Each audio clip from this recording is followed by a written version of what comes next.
तर भिवंडी महापालिकेमध्ये भाजपला आज मोठा धक्का बसला। भाजपमधून फुटलेले आणि काँग्रेस प्रणित सेक्युलर फ्रंटचे नारायण चौधरी महापौरपदी विराजमान झाले, तर काँग्रेसचे तारिक मोमीन उपमहापौर झाले आहेत। भिवंडी पालिकेमध्ये भाजपचे 6 नगरसेवक फुटले। भिवंडीमध्ये काँग्रेसच्या पाठिंब्यावर भाजपमधून फुटलेले नारायण चौधरींची भिवंडीच्या महापौरपदी निवड झाली। भाजपचे बंडखोर नारायण चौधरी भिवंडी पालिकेच्या महापौरपदी, तर काँग्रेसचे तारिक मोमीन यांची उपमहापौरपदी निवड झाली। नारायण चौधरींना काँग्रेस, शरद पवार गट आणि भाजपच्या 6 नगरसेवकांनी मतदान केलं, त्यामुळे चौधरी यांचा 48 मतांनी विजय झाला।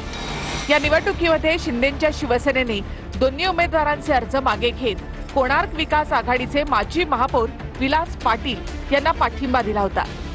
भाजपच्या स्नेहा पाटील, विलास पाटील आणि नारायण चौधरी यांच्यामध्ये तिरंगी लढत झाली।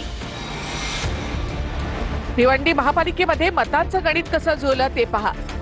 नारायण चौधरींना 48, काँग्रेसला 30, राष्ट्रवादी पवार गटाला 12 आणि भाजपला 6, तर विलास पाटील यांना 25, कोणार्क विकास आघाडीला 4, शिवसेनेला 12, समाजवादी पार्टीला 6 आणि भिवंडी विकास आघाडीला 3, तर स्नेहा पाटील भाजपला इथे 16, तर एक अपक्ष गैरहजर राहिला। तर महापौर पदाच्या या निवडणुकीमध्ये भाजपची 6 मतं फुटली। नारायण चौधरी, नंदिनी गायकवाड, अबुसाद शेख, अश्विनी फुटाणकर, दीपा मढवी आणि सुहास नकाते हे 6 नगरसेवक फुटले। विशेष म्हणजे सुहास नकाते यांना भाजपने उपमहापौर पदासाठी पक्षादेश दिला होता। दरम्यान पक्षाचा व्हीप मोडणाऱ्यांवर कारवाईचा इशारा रवींद्र चव्हाण यांनी दिला आहे। ज्यांनी पक्षाचा व्हीपच्या विरुद्ध काम केलंय किंवा मतदान केलंय, पक्ष त्यांच्या विरुद्ध कारवाई करणार आहे असं आम्ही सर्वांनी मिळून ठरवलंय। तुमच्यावरती कारवाई होणार अशा पद्धतीत रवींद्र चव्हाण बोलतात।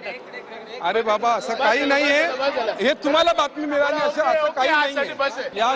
या शहराचा विकास एवढंच मी बोलू शकतो। हा सेक्युलर फ्रंटचा विजय आहे, खास करून भिवंडीच्या जनतेचा विजय आहे आणि याच्यासाठी रईस शेख साहेब आहेत आमदार, यांनी खूप मेहनत घेतली, त्यांचा देखील विजय आहे। सगळ्यांचे आभार। मी एवढंच सांगेन तुम्हाला सगळ्यांना, सोच बदलो, भिवंडी बदलेगा।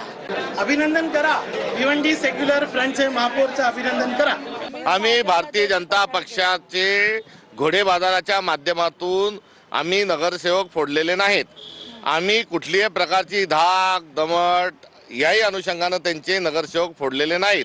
आम्ही ईडीचा किंवा पोलिसांचा भीती दाखवून त्यांना आम्ही फोडलेलं नाही। तर भिवंडी पालिकेमध्ये महापौरपदी निवड झालेले नारायण चौधरी कोण आहेत ते आपण पाहूया। तर भिवंडी शहरामध्ये सुप्रसिद्ध बांधकाम व्यावसायिक म्हणून त्यांची ओळख आहे। नारायण डेव्हलपर्स नावाने त्यांची कन्स्ट्रक्शन कंपनी आहे। 2017 मध्ये नारायण चौधरी यांनी शिवसेनेमध्ये प्रवेश केला, तर 2025 मध्ये भाजपमध्ये त्यांनी प्रवेश केला होता।